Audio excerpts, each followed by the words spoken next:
কৃষ্ণ কৃষ্ণ হরি হরি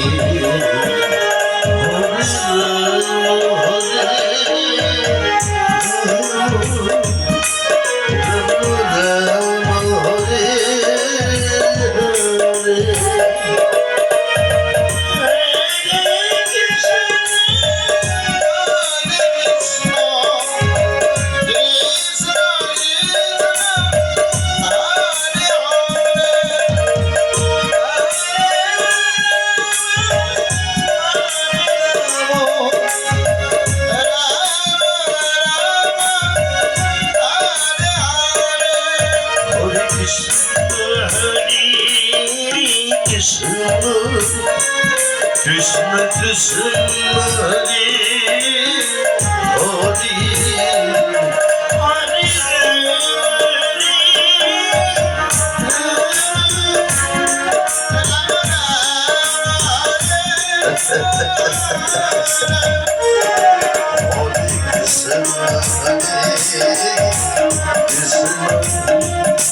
কৃষ্ণ কৃষ্ণ হরি হরি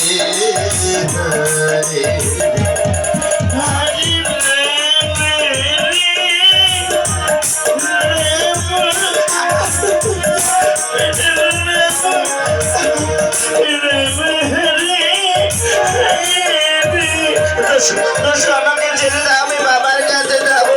আরে চলো চলো, তোমার বাবার কাছে যাচ্ছি আমি।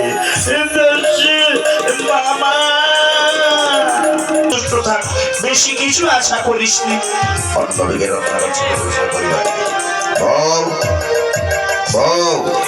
বাড়িতে রয়েছে বউ? এই তোর বাবা বলছে এসেছে তাই না রে? হ্যাঁ চল দিকে একটু এগিয়ে দেখি। কে কে তুমি? অন্যের বউকে বউ বলতে তোমার লজ্জা করে না? এই কদিনে বলে গেল নাকি বউ? দেখো চিনতে পারবে না। হ্যাঁ স্বামী? স্বামী গো, কেন কেন তুমি এই বেশভূষণ নিয়েছো গো? কি হয়েছে কি তোমার? হ্যাঁ ওইসব বেশভূষণ তো চলে না ডাকাতের। এসব ধর্মের বলি আমাকে শোনাবে না। নাও এখানে চাল ডাল তরি তরকারি দামি দামি সোনা গয়না ভালো ভালো কাপড় চোপড় রয়েছে। নাও এসব ছেঁড়াছুড়ি কাপড় পরে আর কোনোদিন বাইরে বেরোবে না। স্বামী গো বুঝেছি, এসব তোমার পাপের ফসল তাই না? পাপ পুণ্য বুঝি না, পাপ পুণ্য বুঝি না। এই সেদিন একটু অভাব হয়েছিল বলে ঘর থেকে চলে যেতে চেয়েছিলে বাপের বাড়ি তাই না? হ্যাঁ এই আজ থেকে আর কোনো অভাব থাকবে না সংসারে, সব সময় হাসি মুখে থাকবে ছেলে আমার। বাবা বাবা নাও, হ্যাঁ খোলো ব্যাগটাতে, দেখো কি কি ভালো ভালো জিনিস নিয়ে এসেছি। বাবা বাবা দেখি বাবা কি কি নিয়ে এসেছো। এই ধুতি পাঞ্জাবি এসব কিছু তোমার দাদু দিদাকে দেবে। আচ্ছা ঠিক আছে বাবা। আরে আরে আরে বাবা এটা কি? আরে এটা হচ্ছে খেলনা। আমি ভেবেছিলাম বাবা এটা কি না কি, এটা তুমি খেলতে পারবে। আচ্ছা ঠিক আছে বাবা, ঠিক আছে। মা মা মা বাবা তো অনেক কিছু নিয়ে এসেছে। এসো বেশ আমি চললাম। আমি কোথায় যাবে তুমি? সেটা তো বলতে পারবো না। দেখো না যে পথে তুমি চলছো সে পথ অতি নষ্ট, অতি খারাপ। দেখো জানো স্বামী, একজন মেয়েরা তার স্বামীর ঘরে দুদিন না খেয়ে থাকতে পারে। যদি তার স্বামী হয় চোর, তার স্বামী হয় ডাকাত, এই অপমান নিয়ে কখনো থাকতে পারে না। ওসব ধর্মের বলে আমাকে শোনাবে না বলেছি না? সংসার শুধু ভালোভাবে চলবে এটাই আমি চাই। বাবা মামার কোনো মনে যেন কষ্ট না হয়। আমি চললাম। কোথায় যাবে? কোথায় যাবো সেটা বলতে পারবো না, তবে ফেরার সময় দামি দামি অলংকার নিয়ে আসবো। হ্যাঁ ছেলে আমার। বাবা বাবা আমার জন্য একটা সুন্দর পাঞ্জাবি নিয়ে আসবে। আচ্ছা ঠিক আছে, ভালো থেকো, সুস্থ থেকো। আমি চললাম। স্বামী মা তুমি অযথাই মন খারাপ করছো। বাবা কত কিছু নিয়ে এসেছে। চল না চল না, ভিতরে গিয়ে খুলবো। ঠিক আছে চল, তুই ছোট্ট কিছু বুঝবি না, চল চল। বেশ লুকায়িত করি বৃদ্ধ বামনের বেশ ধারণ করে ছুটে চলেছে ভক্ত পরীক্ষায়। এক ভক্ত আমার দিনের পর দিন পাপ কাজ করে চলেছে, দেখে কি চোখে দেখে, ছুটেই যখন চলেছে নররূপী নারায়ণ ঠিক সেই রাস্তা দিয়ে, যে রাস্তা থেকে নারায়ণের লোকের রত্না করে যেতে না যেতে হুড় হুড় করে নেমে পড়েছে।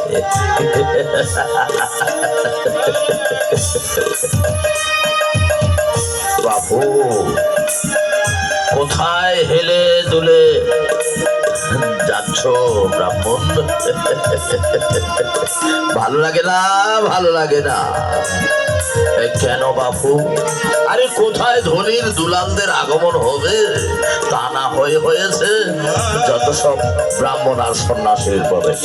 দেখ বেটা ব্রাহ্মণ, এসেই যখন পড়েছিস এই দস্যু রত্নাকরের আস্তানা থেকে কেউ কোনোদিন আমাকে না দিয়ে ফিরে যেতে পারেনি। কিচ্ছু মিছু দে, আর নইলে তোর জীবনটা।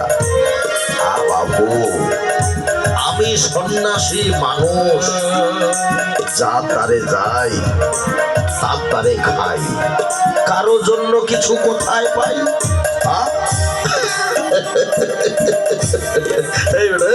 তুই তো খুব ছন্দ মিলিয়ে কথা বলতে পারিস। যার তারে যাস তার তারে খাস, কারোর জন্য কিছু কোথায় পাস। কিন্তু এই রত্নাকর আস্তানা যখন ঢুকেছিস না, তখন তোকে কিচ্ছু দিতে হবে, নইলে তোর জীবনটা। বাবু আমি সন্ন্যাসী মানুষ, প্রাণের ভয় আমার নেই, কিন্তু আমি ভাবছি তোর কথা।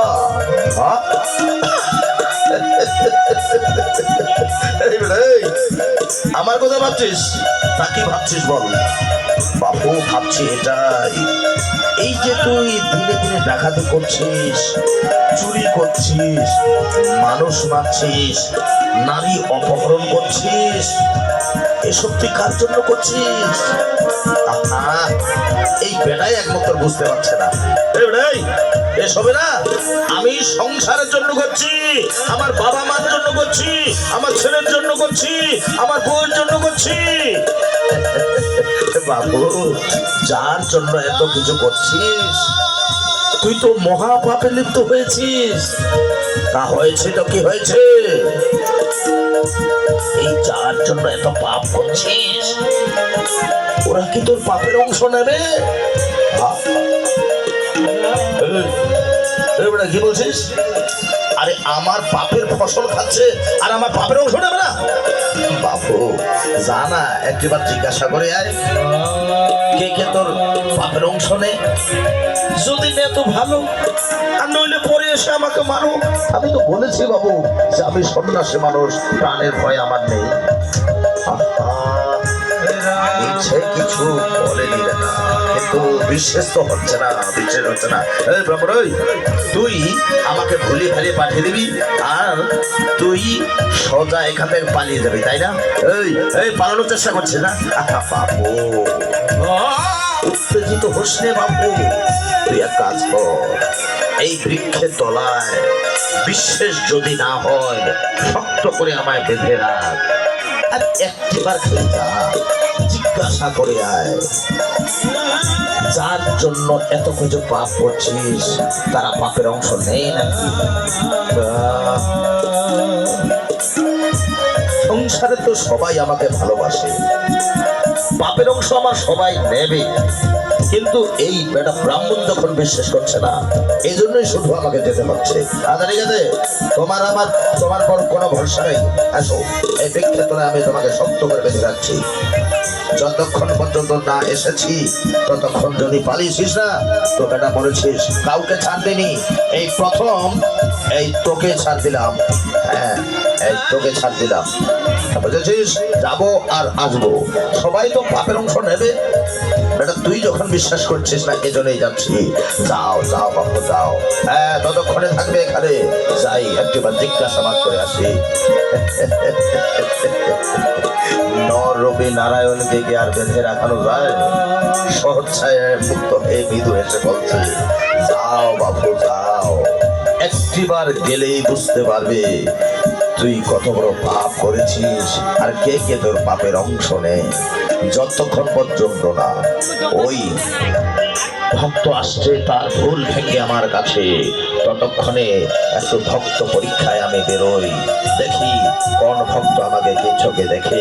কারো কাছে চাইবো অন্ন, কারো কাছে বস্ত্র, কারো কাছে বস্তু ভিক্ষে। দেখি এই নররূপী নারায়ণ যখন ভক্ত পরীক্ষায় ছুটে চলেছে, আর অন্যদিকে ছুটে চলেছে রত্নাকর তার পরিবারের কাছে, যে কে মা আমাকে কেমন মানিয়েছে দেখি। খুব